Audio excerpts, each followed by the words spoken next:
Can you imagine going for a jog on a peaceful college campus and having your life suddenly shattered? That's exactly what happened to Laken Riley, a 22-year-old nursing student at Augusta University. On February 22, 2024, as she was running at the University of Georgia, something unimaginably horrific occurred. Laken was brutally murdered, and her remains were found in the Oconee Forest Park near Lake Herrick. But how could such a vibrant young life be sniffed out like that? Well, you will not believe the reason her murder did this to her.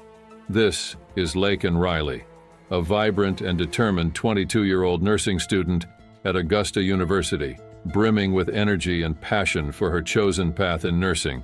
Laken Riley. She was filled with pride at the white coat ceremony after she entered nursing school. But her dreams were tragically shattered when she mysteriously vanished during a routine jog at the University of Georgia, UGA. As an avid marathon runner. Imagine the shock and sorrow that gripped everyone when she didn't return around noon. Her worried roommate wasted no time and immediately alerted the campus police about her sudden disappearance. Little did they know that a heartbreaking discovery awaited them. In a secluded wooded area near a peaceful lake at UGA, Laken's lifeless body was found. The news of her untimely demise sent shockwaves through the hearts of many, leaving them shattered and grief-stricken. Tonight, there's anguish and anger in the small college town of Athens, Georgia, following the murder of a 22-year-old nursing student. Police are calling the tragic death a crime of opportunity. It was an unbearable tragedy, with questions swirling about what could have led to such a devastating loss. As the police launched their investigation, they delved deep into the school's security camera footage and other technological resources, determined to uncover the truth behind this heart-wrenching drama that unfolded.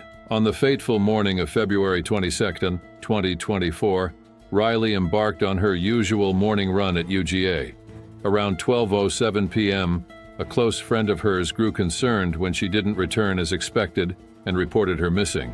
It was a race against time to find her, and tragically, not long after, around 1 p.m., UGA police made the grim discovery in the serene Oconee Forest Park near Lake Herrick. The Athens Clarke County coroner revealed that Laken's death was the result of blunt force trauma, adding even more sorrow to an already devastating situation. Laken's death is a direct result of failed policies on the federal level and an unwillingness by this White House to secure the Southern. The shocking and brutal nature of her passing left everyone searching for answers and seeking justice for this vibrant soul taken too soon.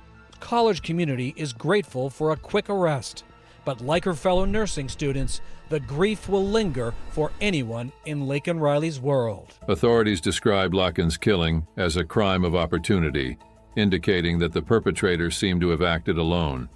The chilling realization that someone would take advantage of such a situation and commit such a heinous act left the community reeling in shock and disbelief. But the story doesn't end here, my friend. There is a deep secret lurking beneath the surface. Who is the killer here and the masterminder of this heinous act? You won't believe the shock here. Who would have believed that this innocent girl would be murdered by her own neighbor? This is ridiculous and unbelievable. His name is Jose Antonio Ibarra, a 26-year-old Venezuelan who entered the United States illegally in September 2022, crossing the border near El Paso, Texas. According to Jeffrey Clark, the chief of UGA police, he lived in an apartment complex about a mile away from the wooded area where Riley's body was discovered. Now here's where things get even more unsettling.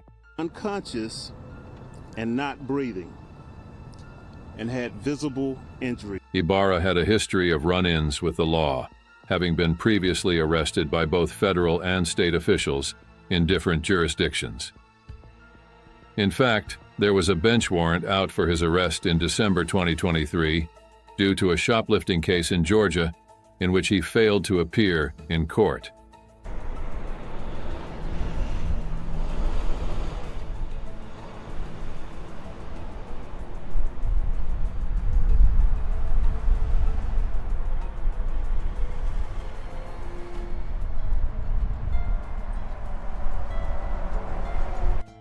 A woman who lives in the same apartment complex as Laken Riley's alleged killer shared that she would often see the 22-year-old victim walking past their complex before her death, according to a report from 11 Alive.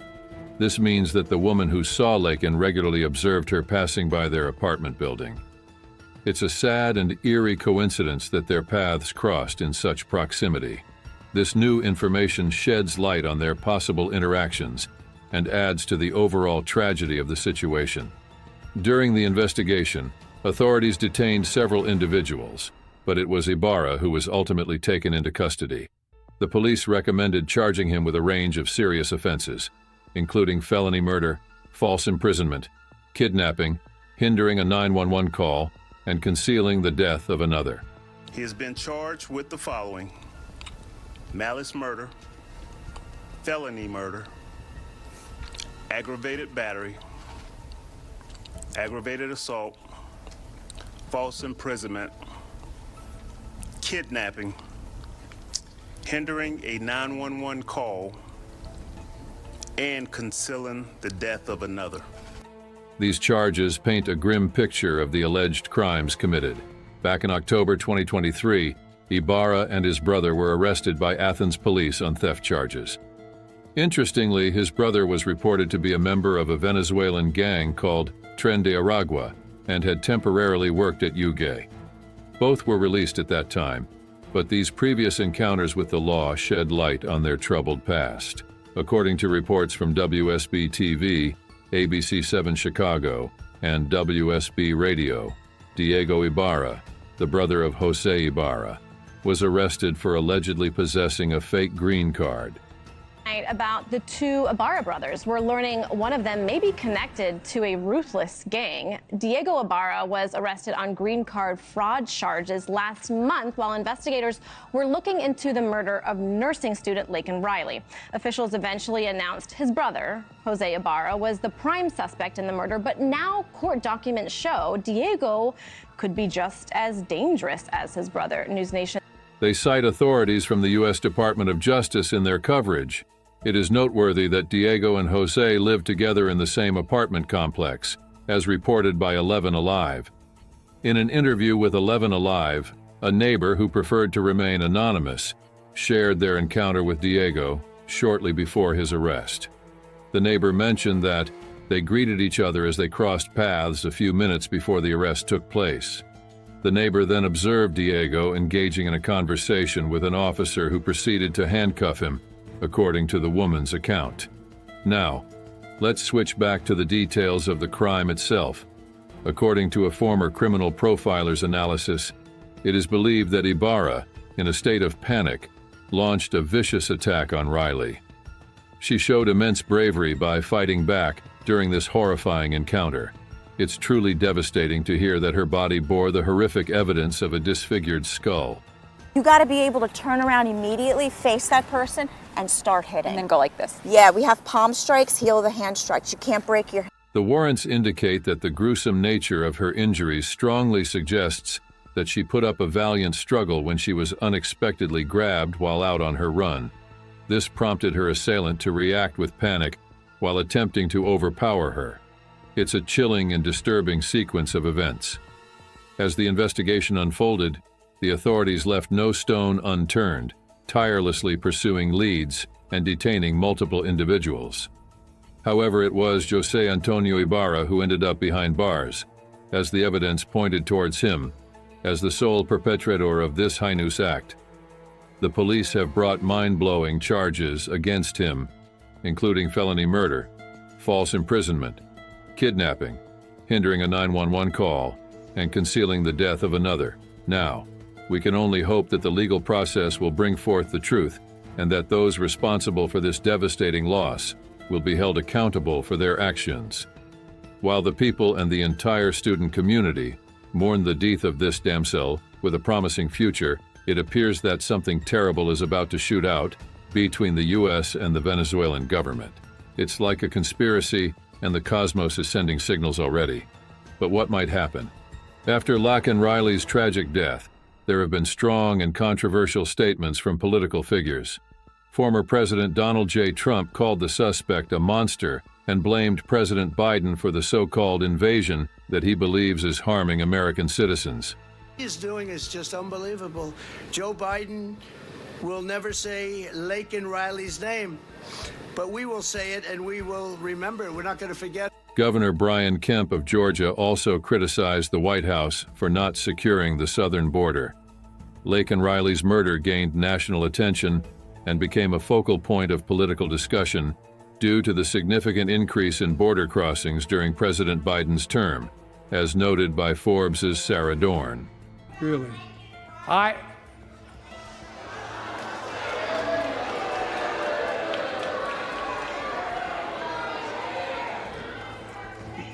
Laken Riley, an innocent young woman who was killed by an illegal.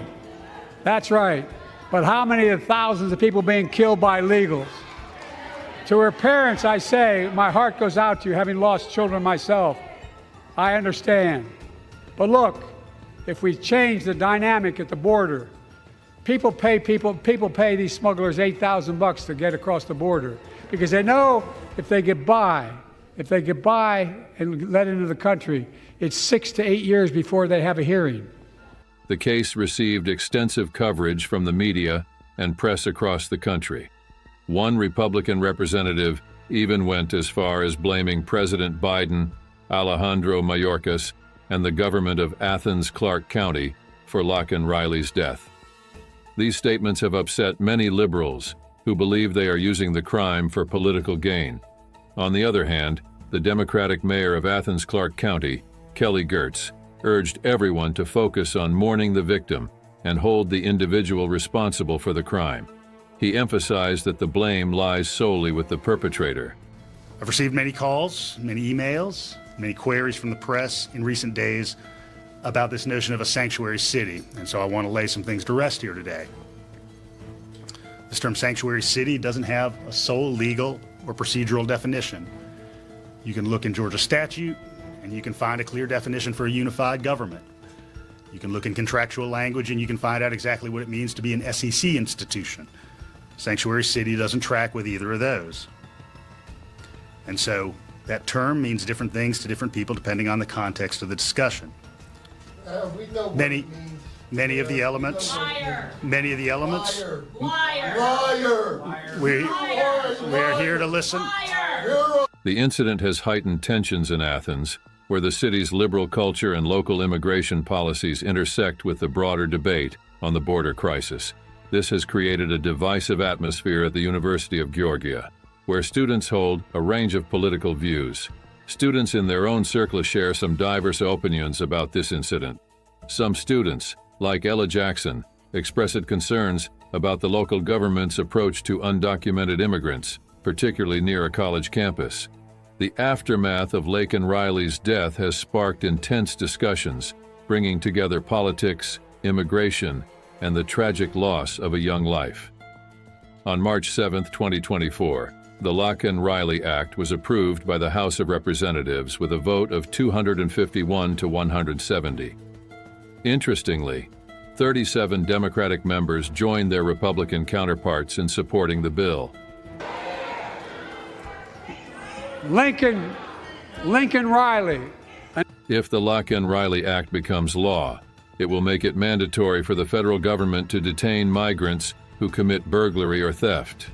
Additionally, it will give states the authority to take legal action against the federal government if they believe immigration laws are not being properly enforced. Meanwhile, Athens holds a special significance for Georgia conservatives.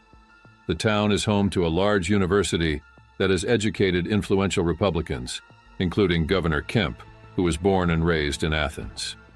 The university's successful football team and the vibrant tailgating culture surrounding it are deeply ingrained in Georgia's traditions. Governor Kemp and other conservatives proudly embrace these aspects, weaving them into the fabric of their cultural and policy beliefs.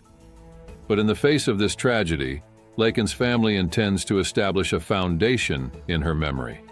Her stepfather expressed their commitment to honoring her life in a meaningful and impactful manner. While she will be deeply missed every day, they are determined to carry forward her legacy.